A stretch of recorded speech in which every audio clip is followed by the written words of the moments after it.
est à l'information sur Canal 2 International. Bienvenue au 19h50. Voici les titres à la une de l'actualité ce lundi soir.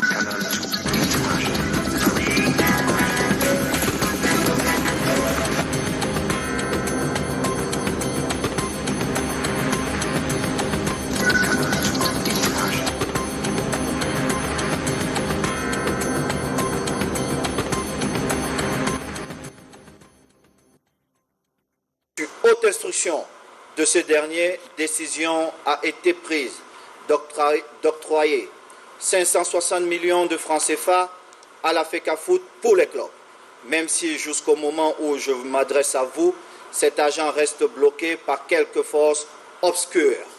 Tapis dans les méandres de notre haute administration, ces personnes qui se reconnaîtront ont juré de faire échouer notre projet.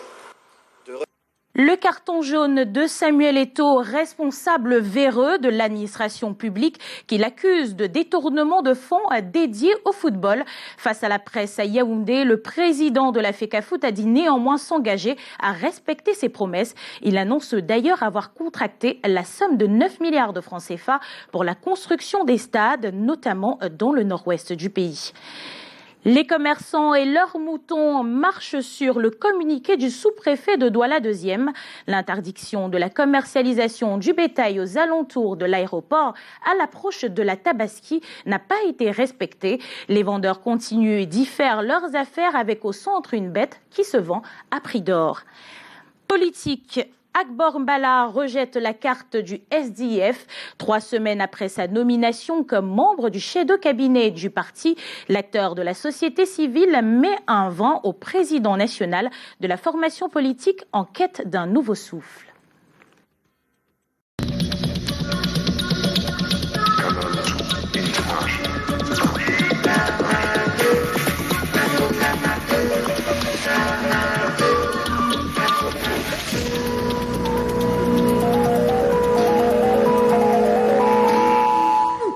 Bonsoir à tous et bienvenue une fois de plus au 19h50 sur Canal 2 International. On démarre ce journal en société, on parle de criminalité dans nos villes. Le phénomène ressurgit à Garoua, au quartier Laïndé. Une femme âgée de 48 ans a été lâchement abattue par son aide-maison. L'infortunée a été rattrapée par la division de la police judiciaire du Nord à Garoua, suivant la reconstitution des faits. Dans cet élément signé Eric Nguélé, Aïssatou Bouba. Les faits remonte à la nuit du 15 au 16 mai dernier. Daïrou Mahamat, 22 ans, suspect présumé dans cette affaire, est rattrapé dans sa course par la division de la police judiciaire du Nord. Ce hors-la-loi aurait commis un crime crapuleux au quartier Laïndé, dans la commune de Garoua 2e, et est parti s'installer à Kanadi, dans Garoua 1er, avec les effets de la victime dérobée, télé, tapis, congélateur, DVD et fait à repasser.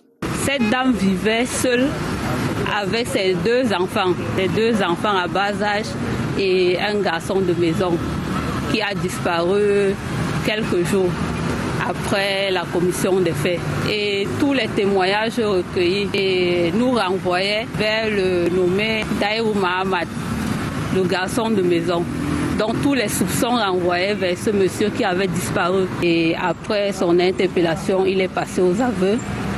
Et il a reconnu avoir assassiné cette dame. La reconstitution des faits a permis de retracer le déroulement de cet odieux crime.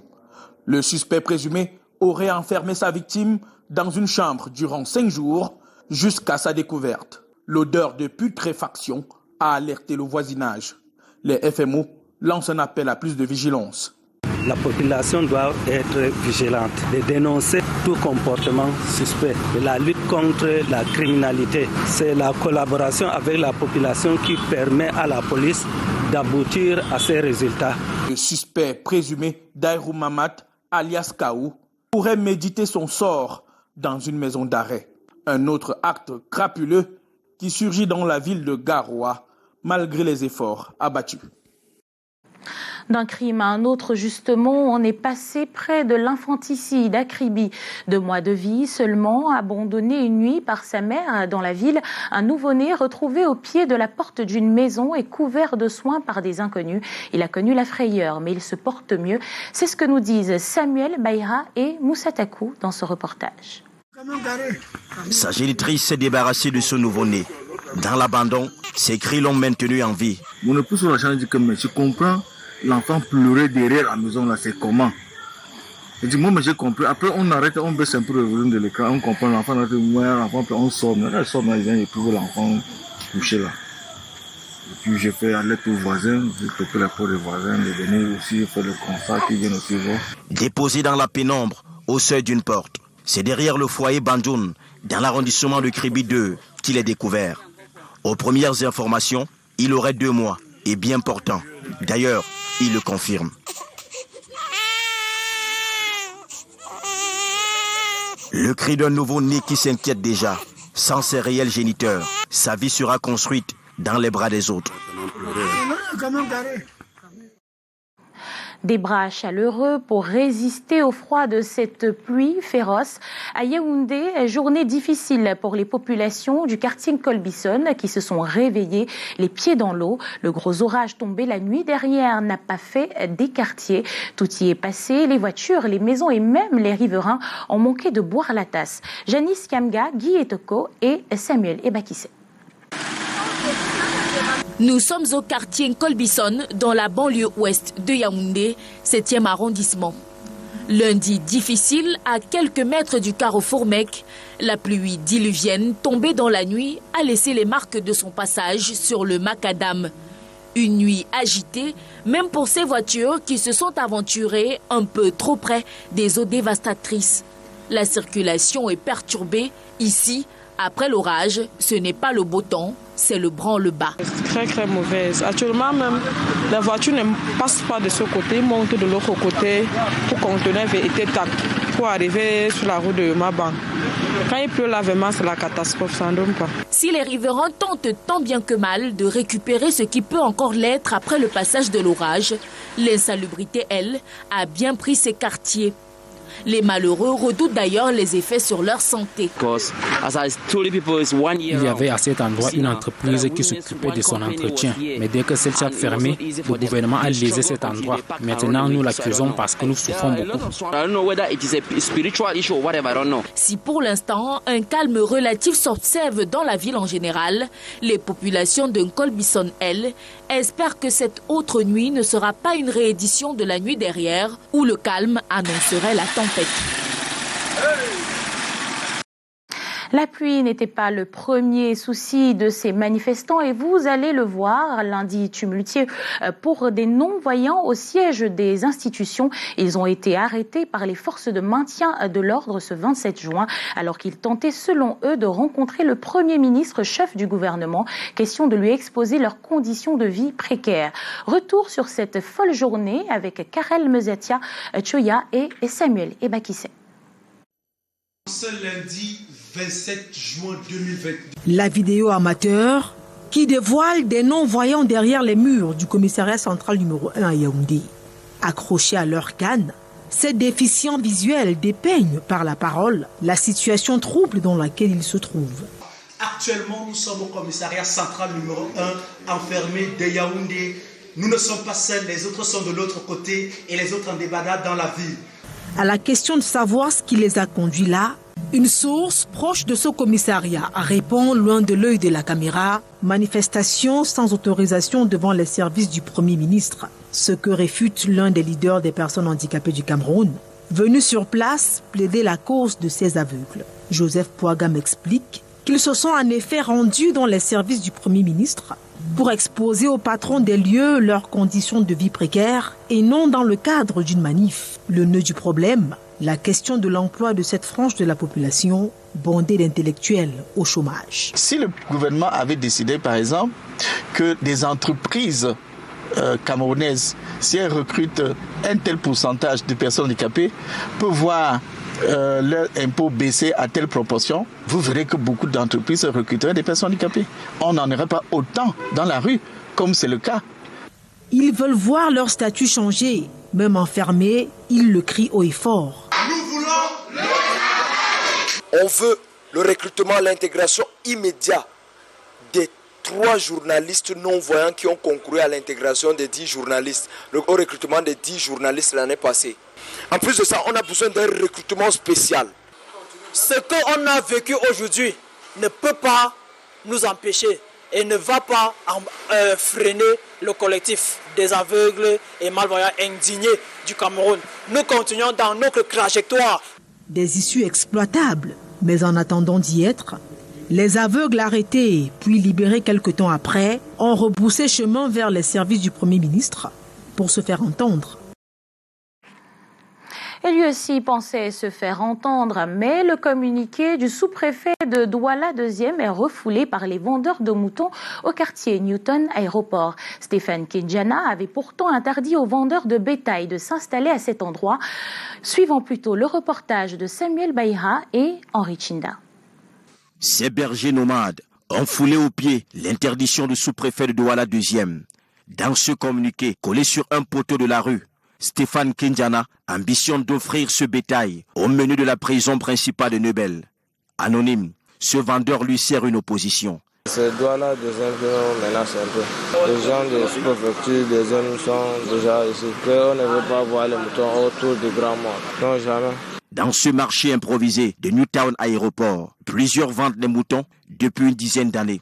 Les ordres du sous-préfet et sa compétence dans ce domaine sont contestés. Douala 2e nous a interdit, mais Douala 3e réclame que c'est leur part. Plus de 14 ans que moi j'ai fait même ici d'abord, mais on nous a jamais menacés.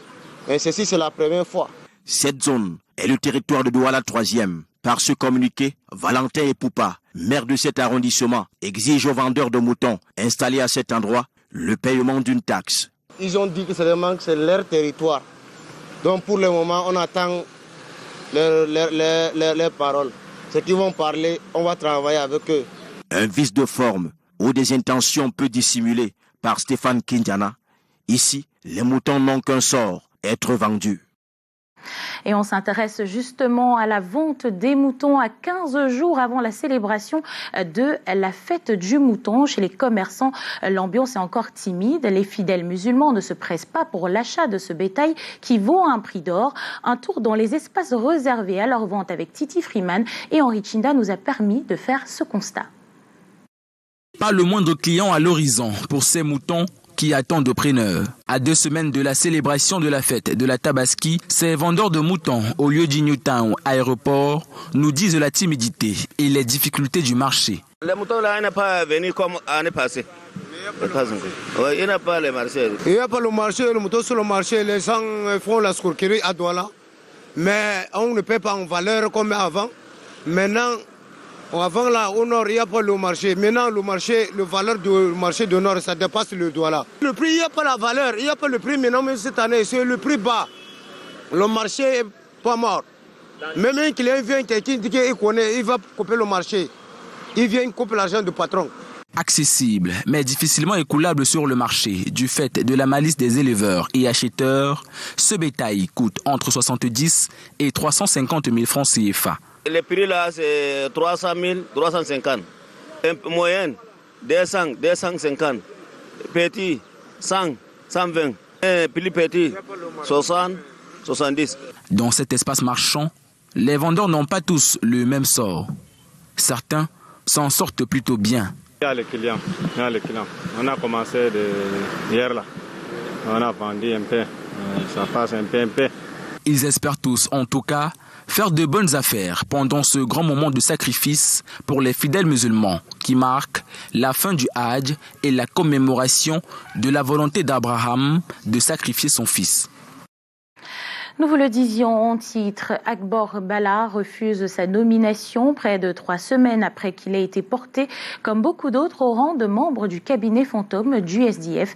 C'est un retournement de situation qui vient ainsi d'ébranler le Social Democratic Front en quête d'un nouveau souffle pour mieux impacter la vie politique. Ce refus d'Agbor Bala sonne-t-il l'anéantissement du parti? La question a été posée par Junior Ossin et Stéphane Binac. Porté à la tête de la commission juridique du SDF, Agbor Bala dit non à Nidjon Fondi 3 semaines après les nominations. Selon le docteur Louison Essomba, il s'agit là d'un coup dur pour le Social Democratic Front. Quand on refuse une nomination et qu'on avance des arguments tels qu'il l'a dit, c'est-à-dire il veut se consacrer à autre chose qui, me semble-t-il, est plus prioritaire pour lui, on se rend compte que ça devient un désaveu, justement, non seulement au Nidon Fundi, au leader Nidon Fundi, mais peut-être aussi à la politique qui est développée aujourd'hui par le SDF. Dans sa lettre de refus rendue publique ce lundi 27 juin 2022, cet acteur principal de la société civile fait savoir que la politique partisane à laquelle le SDF participe n'a toujours pas su apporter une solution à la crise de sécurité dans le nord-ouest et le sud-ouest du pays.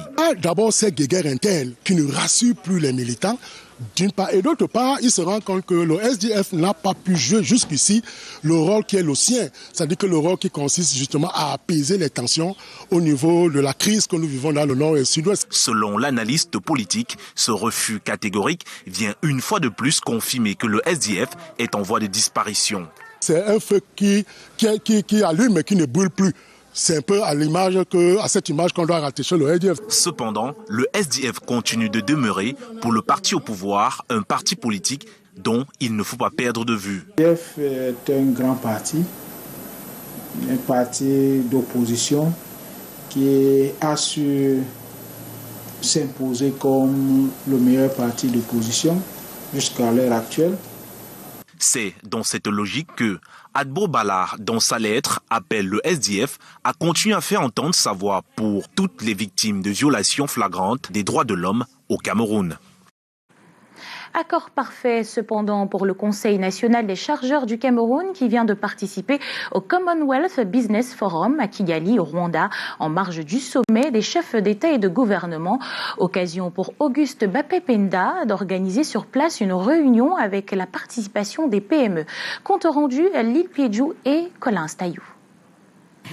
D'innombrables drapeaux du Cameroun ont flotté au village du Commonwealth Business Forum, organisé en marge du 26e sommet des chefs d'État et des gouvernements du Commonwealth au Rwanda.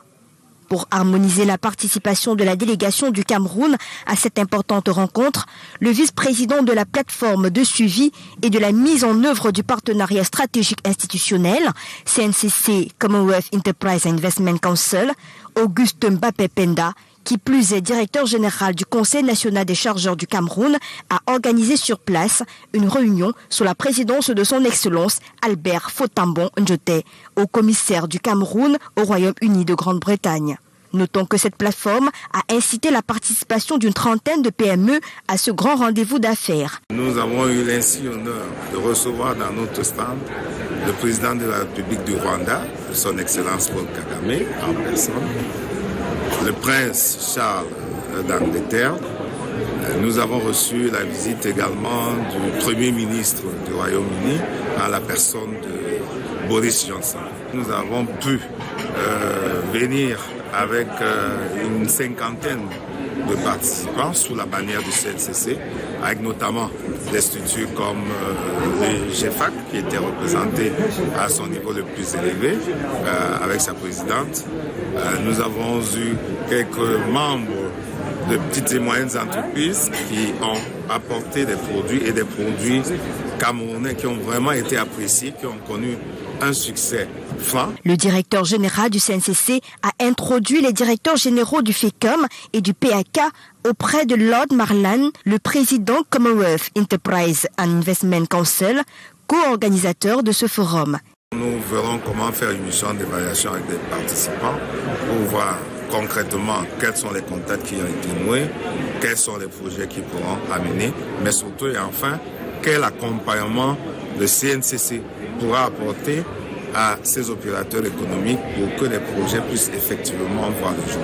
L'heure est donc désormais à la capitalisation des acquis du Commonwealth Business Forum de Kigali au Rwanda. Du business dans la filière halieutique, pourquoi pas? Elle est en plein essor au Cameroun. Cependant, notre pays dépense énormément d'argent pour l'importation du poisson. L'École nationale supérieure polytechnique de Douala, à travers la professionnalisation des enseignants, vient de mettre en eau un bateau-école pour la formation des étudiants, ce qui permettra à ces derniers de mettre en pratique la théorie. David Sandiou et Thierry Nana nous en disent plus. Avec le drapeau national et le fanion de l'université de Douala, ce bateau-école est mis en eau sur le plan du fleuve Vouri. Un outil indispensable pour la formation à l'École nationale polytechnique de Douala, un des établissements de l'Université de Douala. Par ce geste, l'Université de Douala concrétise la professionnalisation des enseignements. Aujourd'hui, avec la mise à l'eau de ce bateau-école, nous voyons comment l'université participe à la professionnalisation. Ça, c'est la première chose qu'il faut relever. La deuxième chose qu'il faut relever, c'est l'apport de ce genre d'outils à la réduction de notre dépendance en matière d'offres halieutiques en produits de la mer. Acquis par le budget de l'Université de Douala, cette embarcation est un outil pratique pour les étudiants des génies maritimes et portuaires. Les étudiants vont traduire pratiquement ce qu'ils ont appris théoriquement à l'école. Ce bateau va permettre d'améliorer les techniques de pêche industrielle, de tester les différentes autres techniques de pêche qui existent. Ils pourront également tester même les systèmes de voile. Donc c'est un outil indispensable. Sur le fleuve, les étudiants manient avec dextérité le matériel acquis, preuve que cela renforce leurs connaissances. Et d'ailleurs, les fruits de la pêche sont présentés. Nous pouvons apprendre la mécanique navale, l'architecture navale, nous pouvons pêcher. Et c'est en fait, le monde maritime, c'est un domaine très lucratif pour notre pays. La filière halieutique connaît des problèmes dus à la forte importation du poisson et le 30 courant, à l'École supérieure polytechnique de Douala, se tient le concours pour le recrutement des nouveaux étudiants. Une autre école à présent, celle de l'armée, la discipline, le respect de la hiérarchie, des normes établies comme socle de l'armée. Cela peut être emprunté par les managers pour la gestion des entreprises. Cela une fois de plus revenu lors de la clôture des Journées nationales du management à Douala. La stratégie militaire comme technique de réussite du management a été exposée. David Sandio et Thierry Nana, une fois de plus. La discipline est la force des armées, a-t-on coutume de dire. Les gestionnaires d'entreprises et autres managers peuvent s'inspirer de cela pour maintenir le cap lorsque soufflent les vents contraires. Comme le soldat au combat, le manager doit vaincre la peur et le candidaton et surtout prendre des bonnes décisions. On a pu déterminer qu'il y avait 3 types, le courage de la vérité, le courage de collaborer, le courage d'innover et surtout le courage de décider. Et pour décider, il ne peut pas avoir des décisions sans peur. Mais il faut être en mesure de dépasser ces peurs. Donc il est question de leur montrer comment on peut dépasser les peurs déjà en ayant une peur plus grande ou alors avoir un sens du devoir. Car les militaires, lorsqu'ils dépassent leur peur, c'est parce qu'ils ont un sens du devoir plus grand ou alors avoir une forte conviction. Et bien évidemment faire en sorte que les organisations puissent mettre en place des conditions pour permettre à leurs managers de pouvoir décider facilement. La gestion des crises en entreprise recommande le tact et surtout ne pas se détourner de l'objectif. Le management, c'est la vision, l'éthique, la flexibilité et la prévision. La vision, pourquoi? Parce que c'est lui qui organise son entreprise à de canevas. Si les soldats peuvent mourir pour le chef, c'est parce que le chef se mouille pour eux. Une approche qui appelle à la complémentarité vitale pour l'entreprise. Pour cela, il faudrait qu'ils puissent permettre à leurs managers de faire des erreurs. Ils ne doivent pas une culture des erreurs, mais par contre, qu'ils puissent permettre que les gens puissent risquer. Et que lorsque les gens risquent, qu'ils puissent avoir des feedbacks, ne serait-ce que par positif. À Douala, pendant 3 jours, le management des entreprises en situation de crise était sur la table des débats à la faveur des Journées nationales du management. Intéressons-nous justement au manager de la Fédération camerounaise de football. C'était un des chantiers annoncés lors de sa campagne au poste de président de la FECAFOOT. Une formation ou plutôt recyclage pour les journalistes de sport. Objectif, armer les hommes de médias d'outils pour la couverture d'événements sportifs. Occasion pour Samuel Eto'o de faire le bilan de ses 6 premiers mois d'exercice. Daniel Anissé-Boutier. C'était l'un des points phares du projet de campagne de Samuel Eto'o dans sa course pour la présidence de la Fédération camerounaise de football, la formation régulière des journalistes professionnels du sport. Ils sont une cinquantaine, issus de divers supports médiatiques, à bénéficier de ce premier recyclage à Yaoundé sous l'encadrement de spécialistes du sport et d'anciennes plumes du Cameroun et même du Sénégal. Voir un séminaire comme celui-ci où on vous dit de repartir sur le terrain et de laisser l'extra sportif, moi je pense que c'est bien pour nous. Ça nous permet de pouvoir bien informer et de s'atteler à mettre le métier à un certain niveau. Ça nous a beaucoup apporté. Après, on ne peut que dire merci de ce qui s'est passé. On souhaite que des séminaires pareils, des ateliers pareils puissent se multiplier, non pas seulement dans le football, mais dans toutes les disciplines sportives. Le président de la FECAFOOT jubile. Dans une sorte d'auto-évaluation, Samuel Eto'o dresse en 10 points le bilan des 6 premiers mois de son mandat. Nous avons réconcilié la famille du football camerounais. Nous avons créé le Conseil transitoire du football professionnel, en charge de l'organisation des championnats d'élite. Nous avons relancé les compétitions, alors que nous avions hérité d'une fédération en grande difficulté financière. Le défi de faire jouer les championnats était une gageure. Nous avions nationalisé le banc des Lions et qualifié l'équipe pour le Qatar. Des réalisations qui n'ont pas été sans obstacle, surtout sur le plan du financement des clubs professionnels. Le président de la FECAFOOT soupçonne des détournements de fonds sur la subvention de plus de 500 millions accordée à la Fédération camerounaise de football par le président de la République. Sur haute instruction de ce dernier, décision a été prise d'octroyer 560 millions de francs CFA à la FECAFOOT pour les clubs. Même si jusqu'au moment où je m'adresse à vous, cet argent reste bloqué par quelques forces obscures. Tapis dans les méandres de notre haute administration, ces personnes qui se reconnaîtront ont juré de faire échouer notre projet. Dans la foulée, Samuel Eto'o annonce l'obtention par la Fédération camerounaise de football d'un prêt de 9 milliards de francs CFA contracté auprès d'une banque de la place. Ces fonds devront servir à la construction des stades de proximité dans les régions. Première bénéficiaire de ces infrastructures, la région du Nord-Ouest.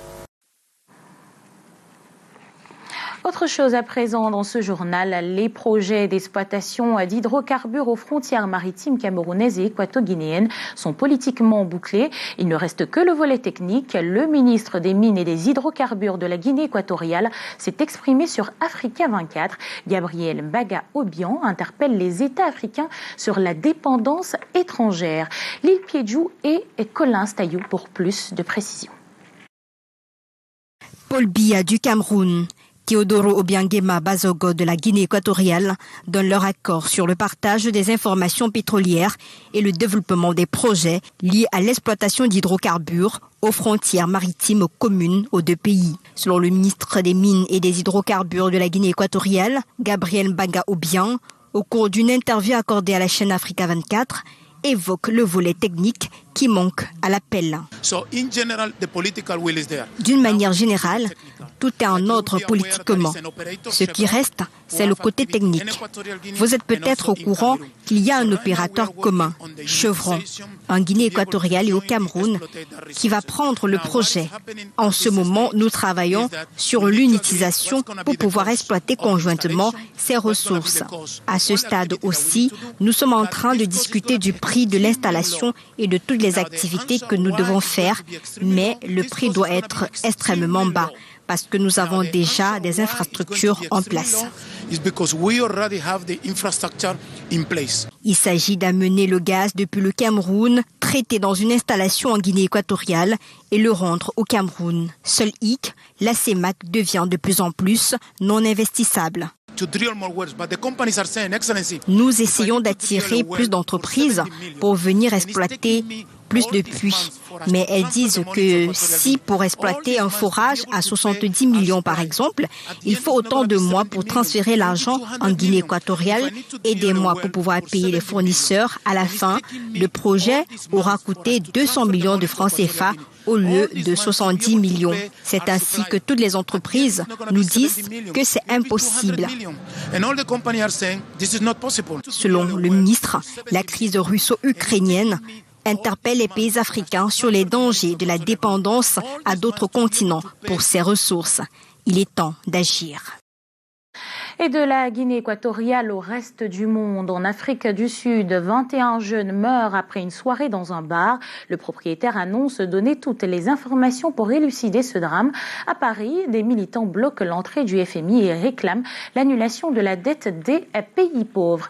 Escale Monde de ce soir porte la signature de Lil Pidjou et Kelvin Tekam.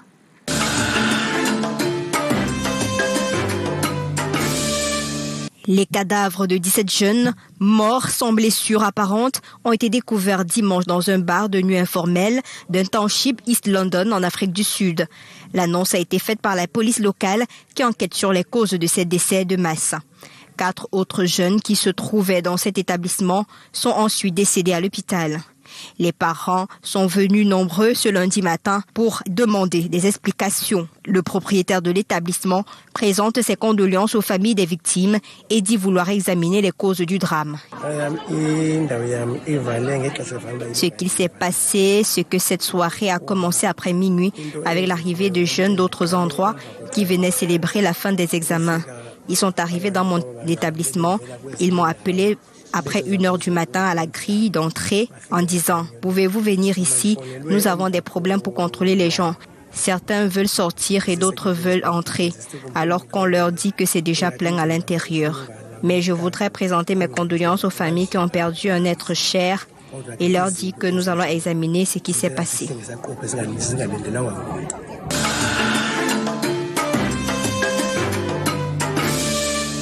Le cercueil de Patrice Lumumba est arrivé dimanche au Haut-Katanga, dans le sud-est de la République démocratique du Congo, où une veillée funèbre a été organisée sur le lieu du meurtre du héros de l'indépendance. Lumumba était l'héros aujourd'hui, il est le héros national et puis il nous a enseigné l'unité et puis la cohésion pacifique. Après avoir été accueilli à l'aéroport international de Lumumbashi par le Premier ministre Jean-Michel Sama Lukonde et de nombreuses personnes, le cercueil a été conduit à Chilatembo, à plus de 50 km, lieu où Lumumba et 2 de ses compagnons avaient été assassinés le 17 janvier 1961. C'est le lieu où on a décidé de l'achever. De l'achever parce qu'il avait ses idées, mais il n'était pas achevé. Ces gens-là se sont trompés. Quand on menaçait Lumumba de mort, il répondait toujours, peu importe sa vie importe peu. Ce qui importe, c'est le Congo.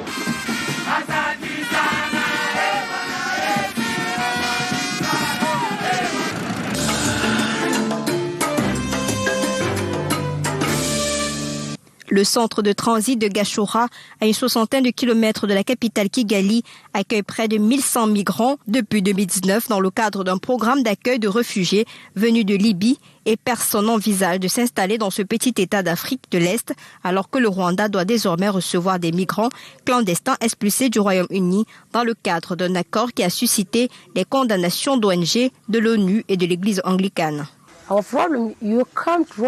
Notre problème est que nous sommes venus au Rwanda pour partir, pas pour rester ici. Et parce que j'ai laissé nos enfants derrière nous, nous avons laissé notre frère. Et ici, nous sommes juste assis comme ça. Nous voulons travailler parce que nous voulons les soutenir.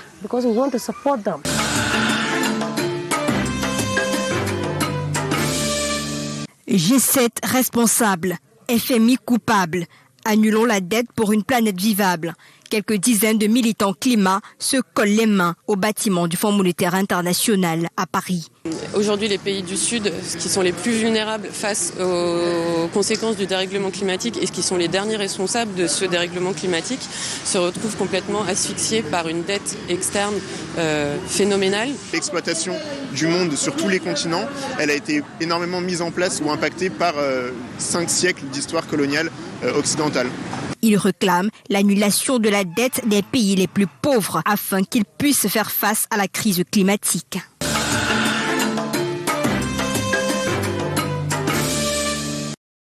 De la réclame pour refermer ce journal, l'aventure Dove Cameroun se poursuit. Le dernier-né de la grande famille des supermarchés Dove vient de voir le jour. Dove Messassi vient d'ouvrir ses portes aux populations de Yaoundé et de ses environs après une messe d'ouverture qui a vu la présence des autorités administratives et traditionnelles. Reportage. Nous fera vivre éternellement. Par Jésus le Christ, notre C'est par une messe d'action de grâce que Dove Messassi et Combitier ouvrent ses portes ce 25 juin 2022. L'esplanade du dernier né de la chaîne de supermarchés est prise d'assaut par une foule de curieux, constituée de riverains, des chefs traditionnels, d'invités spéciaux et du sous-préfet de Yaoundé 1, ici représenté. Tous consacrent l'onction.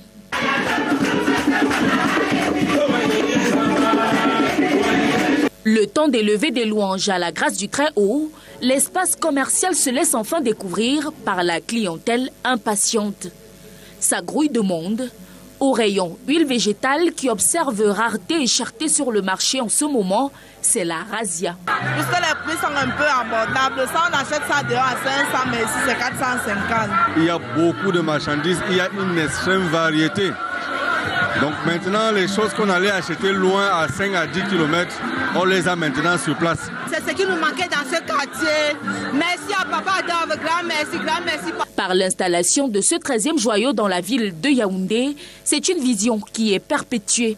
Celle d'une lutte constante contre le chômage en milieu jeune. Dove a recruté essentiellement les enfants du quartier pour travailler. C'est beaucoup de milliers d'emplois directs et indirects. Celle de la promotion tous azimuts du Made in Cameroun. Le président directeur général a fait donc de la promotion du Made in Cameroun son principal cheval de bataille. Alors je convie dans le milieu d'affaires camerounais de l'accompagner dans ce rêve que nous souhaitons qu'elle se prolonge au niveau des régions. Celle qui rapproche toujours les produits des consommateurs. Les produits qui viennent jusque vers le consommateur. Mais ça, si maintenant aujourd'hui, ils ne vont plus se poser beaucoup de questions pour avoir les produits de Dove. La cerise sur le gâteau, c'est cette surprise faite au président directeur général des supermarchés Dove par sa famille, collaborateurs et amis, à l'occasion de son anniversaire et de la fête des pères. Une bougie de plus qui représente la flamme incandescente de l'amour qui lie les membres de cette grande famille, forte aujourd'hui de près de 3000 employés. C'est la fin de cette édition du 19h50. Merci à vous de l'avoir suivi et de rester fidèle au programme de Canal 2 International qui se poursuivent.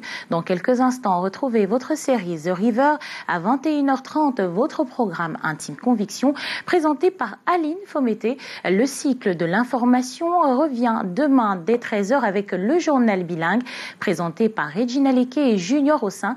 À 15h30, l'ensemble des correspondants de Canal 2 International vous donne rendez-vous pour Écho des régions. À 18h15, le journal en langue anglaise présenté par Gladys Sambo. J'aurai le plaisir de vous retrouver demain, même heure, pour l'information la meilleure. Et c'est sur Canal 2 International et nulle part ailleurs. Bonsoir à tous.